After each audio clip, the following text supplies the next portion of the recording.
Fidanın bəyanatı mahiyyəti etibarıyla uzun müddət gizli diplomatik yanaşma hesab edilən ictimai səviyyədə təsdiqləyir. Fidan açıq şəkildə göstərir ki, Ermənistanla münasibətləri normallaşması birbaşa Azərbaycanla sülh müqaviləsinin imzalanması ilə əlaqəlidir. Bu o deməkdir ki, Türkiyə Azərbaycanın maraqlarını öz prioriteti hesab etməyə davam edir və onları Ermənistana qarşı təzyiq rıçağı və ya şirin yoldan çıxarma kimi istifadə edir. Onun əgər biz münasibətləri indiki məqamda nizamlayaq, Ermənistan üçün Azərbaycanla sülh sazişi imzalanmağın ən böyük səbəbini aradan qaldırmış olaraq ifadəsi o deməkdir ki, Türkiyə bu məqamda sərhədin açılmasını özündə məqsəd daşıyan bir adım kimi deyil. Əksinə Ermənistanı Azərbaycanın tələblərini qəbul etməyə sövq edən bir alət kimi nəzərdən keçirir.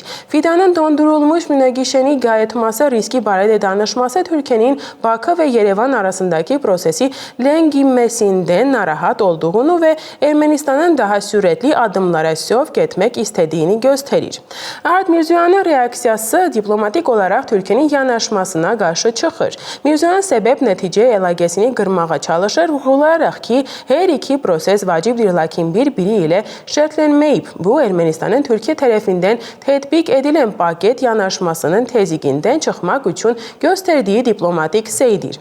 O, fərz edir ki, Türkiyə ilə münasibətlərin tam normallaşması Azərbaycandan nizamlanma prosesinə mənfi deyil, əksinə müsbət təsir göstərə bilər.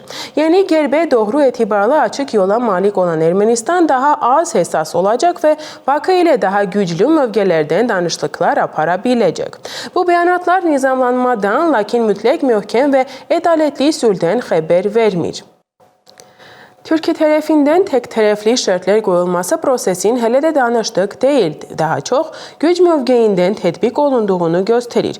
Azərbaycan tərəfindən konstitusiyanı dəyişdirmək tələbi Bakının tələblərinin dövlətlər arası münasibətlər sahəsindən kənara çıxaraq Ermənistanın daxili siyasətinə daxil olduğunu göstərir. Regional bu bəyanatlar nizamlanma prosesinin aktiv fazada olduğunu və həm regional, həm də regiondan kənar oyunçuların cəlb olunduğunu sübut edir. Lakin onlar səmimi, gərəksiz sülh arzusundan daha çox danışıq mövqelərini və təzyiq əks etdirir və bu mövzunu elmi təhlilə yekunlaşdırırıq. Türkiyə bugün yeni qablaşdırmada təqdim olunmasına baxmayaraq Ermənistana qarşı 20 il əvvəl irəli sürdüyü eyni ilkin şərtləri iləri sürməyə davam edir. Bunu Vahram Termatevosyan deyib. Türkiyənin xarici siyasətinin mürəkkəbliyini nəzərə alaraq Ermənistan hakimiyyəti Ankara ilə danışıqlarda tənqidi vurğuları düzgün qoyulmalıdır. Ekspertin müsahidələrinə görə hələlik Ermənistan tərəfindən yalnız qarşılıqlı etimadın yavaş möhkəmlənməsi, real Ermənistan və Türkiyə əleyhinə əhval-ruhiyyənin KGB tərəfindən təxribat olunması barədə bəyanatlar səslənir. Ankarada Ermənistanda dəyərlər sisteminin dəyişməsi təsərrüatı yaranmamalıdır.